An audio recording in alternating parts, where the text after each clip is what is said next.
빅데이터 분석 기사는 수제비! 안녕하세요. 저는 수제비쌤. 저는 빅데이터 쌤입니다. 안녕하세요. 오늘은 빅데이터 분석 기사 첫 번째 시간인데요. 강의를 시작하기 전에 우리가 왜 인터넷 강의를 시작하게 됐는지에 대해서 먼저 말씀드리도록 하겠습니다. 네, 빅분기에 대한 요청이 굉장히 많았습니다. 네. 아무래도 통계 개념이나 신기술이 많이 나오기 때문이 아닐까 생각되는데요. 책으로는 100% 이해하기 어려웠기 때문에 카페에 질문이 정말 많았는데요. 네, 많았어요. 네, 그래서 질문도 많았지만 답변하는데도 시간이 상당히 많이 소요되었습니다. 네. 그래서 이런 강의를 통해 궁금증을 해결하면 어떨까 하는 생각을 하게 되었고, 그래서 이렇게 강의를 찍게 되었습니다. 사실 빅데이터는 많은 수요가 굉장히 많은데요. 돈과 장비는 있는데 사람이 없다. 이거 어디서 많이 들어본 얘기죠? 네, 맞아요. 이거는 카카오 공동대표가 하신 말인 것 같아요. 네. 이렇게 돈과 장비는 있는데 인력이 많이 부족하다고 합니다. 한국데이터산업진흥원에 따르면 순수 빅데이터 직무 인력이 8만 9천여 명이라고 하는데요. 네네. 네, 이것은 산업계에서 한 16% 정도 부족하다고 합니다. 그래서 2023년까지 2만 2,600여 명이 더 부족할 것이라고 하는데요. 네. 네, 정말 공부를 열심히 해야 되겠습니다. 계속해서 빅데이터 인력에 대한 수요는 증가할 것 같고요. 그래서 빅데이터 분석 기사 자격증에 대한 수요도 굉장히 많아질 것 같아요.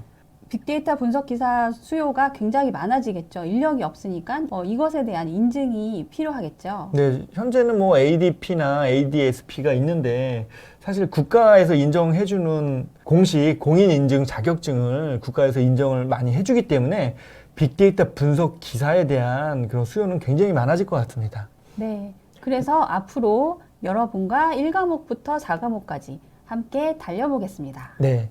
인강을 통해 가지고 여러분들이 더 쉽게 알 수 있고 확실하게 공부할 수 있도록 지원드리고 함께 달리고 견인할 수 있도록 노력하겠습니다. 앞으로 잘 부탁드립니다. 네, 앞으로 1과목부터 잘 부탁드리겠습니다. 먼저 학습 목표입니다. 학습 목표는 첫 번째, 빅데이터란 무엇이고 빅데이터 개념, 빅데이터 개념, 특징, 유형을 이해할 수 있는 것으로 잡았고요. 네. 두 번째는 지식의 구분, 지식의 구분, 그리고 지식의 상호작용을 이해할 수 있도록 잡았습니다. 네, 지식의 상호작용입니다. 네, 세 번째는 빅데이터 가치와 영향을 이해할 수 있도록 잡았습니다. 네, 빅데이터 가치는 정말 중요하죠. 네네. 그래서 이 세 가지의 학습 목표를 가지고 공부해 보도록 하겠습니다. 먼저 빅데이터의 개념입니다. 네, 빅데이터 개념을 잡는 게 정말 중요할 것 같아요. 네, 여기서 빅이란 말이 굉장히 중요한데요. 네, 빅은 예전부터 데이터는 굉장히 많이 쓰였습니다. 거기하고 네. 틀려진 게 빅이라는 개념인데요. 이 빅이라는 개념은 양적으로 큰 데이터, 큰 데이터. 네, 그리고 그렇군요. 복잡한 데이터도 빅이라고 합니다. 네, 복잡한 것도 포함이 됩니다. 네, 그리고 다양한 데이터를 또 빅이라고 합니다. 네, 양적으로 많고 네. 복잡하고 다양한 데이터를 빅이라고 하는데요. 네, 그래서 막대한 양의 데이터라고 하면 복잡하고 양적으로 많고 다양한 데이터고 빠른 데이터 모든 걸 다 포함하고 있습니다. 네. 그런 정형, 비정형 데이터를 빅데이터라고 합니다. 네, 여기서 양이라고 하면 수십 테라바이트 이상을 말하죠. 네, 맞습니다. 네, 그리고 또 다른 거는 데이터로부터 가치를 추출하고 결과를 분석하는 기술로 통용이 됩니다. 빅데이터가. 네. 그러니까 빅데이터는 다양한 복잡한 데이터를 말하기도 하고 이것으로부터 가치를 추출하는 것을 의미하기도 합니다. 가치 추출까지 의미합니다. 네, 가치에 대한 얘기는 정말 중요하죠, 빅데이터에서. 네. 그리고 이렇게 빅데이터가 왜 이렇게 중요하게 된 이유가 있습니다. 아, 그래요? 네. 어떤 빅데이터에 걸까요? 부각 이유가 있는데요. 첫 네. 번째는 인터넷이 확산이 된 이유가 첫 번째입니다. 그리고 두 번째는 5G로 대표되는 무선 인터넷이 굉장히 발달이 됐고요. 네, 무선 인터넷으로 핸드폰을 많이 사용할 수가 있겠죠. 그러면서 데이터가 정말 많이 쌓이고 있습니다. 네, 그리고 SNS, 페이스북, 트위터, 뭐 인스타그램 여러 가지 SNS에서 생성되는 그 무궁한 데이터가 생겼습니다. 네, 모든 데이터가 쌓이고 있죠. 네. 기록을 통해서. 스마트폰으로 대변되는 스마트 디바이스 생태계가 구축이 됐습니다. 그래서 언제 어디서고 데이터를 올리고 저장하는 그런 환경이 구축이 됐습니다. 네, 언제 어디서건 사용할 수 있기 때문에 이게 데이터로 쌓이면서 이게 빅데이터로 생성이 되는 거군요. 네네. 그리고 가장 중요하다고 할 수 있는 클라우드 컴퓨팅 기술이 발달이 됐습니다. 그래서 그 많은 데이터를 클라우드 저장 공간에 저장을 시키고 언제든지 활용할 수 있는 그런 인프라가 구축됐다고 할 수가 있거든요. 이런 것들이 결국 빅데이터를 부각시킨 원인이 될 수 있다고 생각합니다. 네, 그래서 이런 빅데이터 환경 때문에 우리가 많은 빅데이터 인력이 필요한 거겠죠. 네, 맞습니다. 네.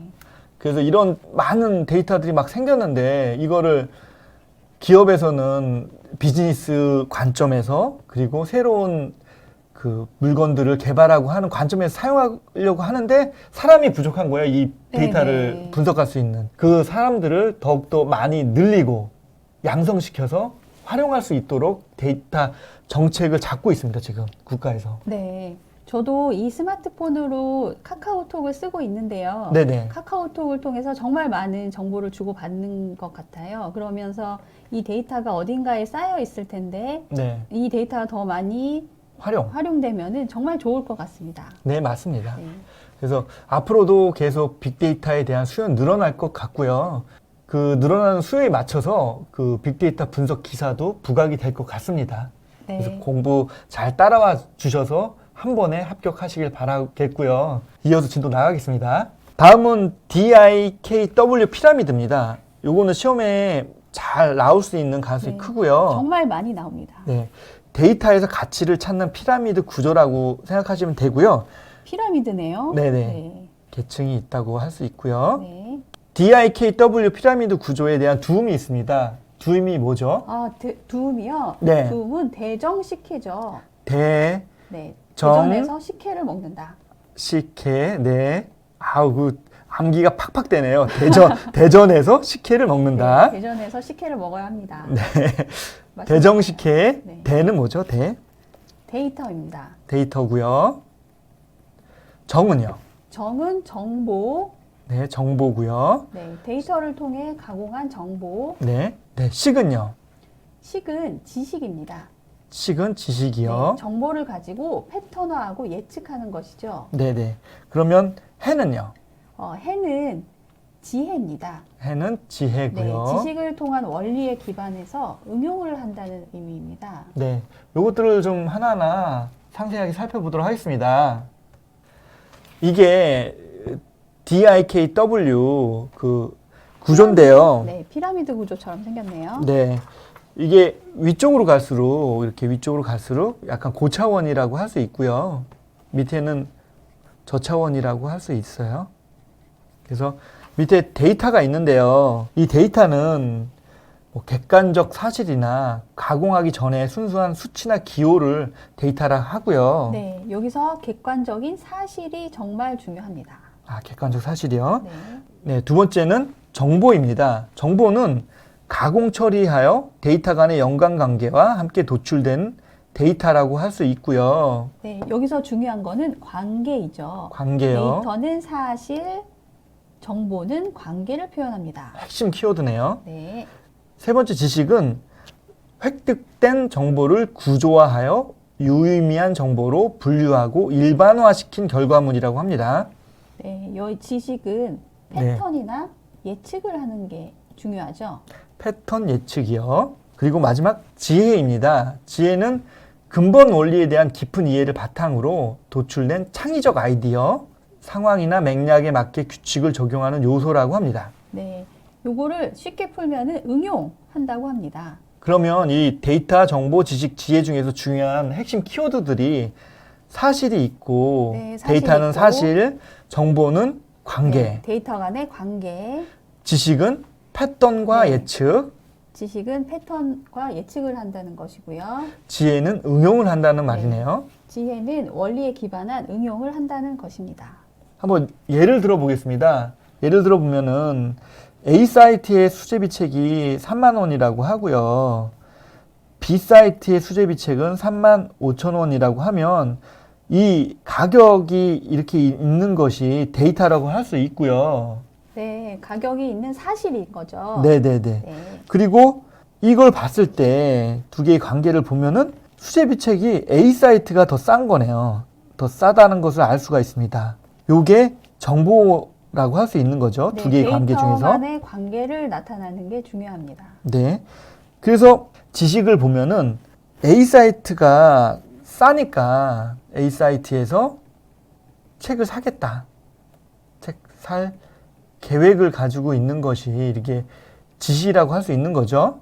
네, 그래서 예측을 할 수 있는 것은 지식이라고 합니다. 이 문제는 정보와 지식, 지혜에 대한 차이점은 수제비 카페에서도 많이 질문을 해주신 것이라서 네네.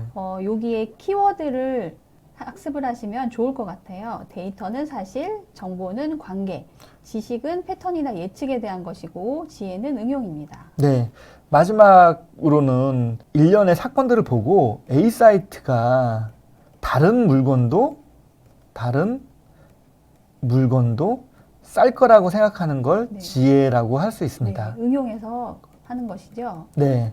이게 바로 응용이라고 말씀드릴 수 있고요. 이렇게 예시까지 좀 알아두시면 정확하게 답을 맞힐 수 있을 것 같습니다.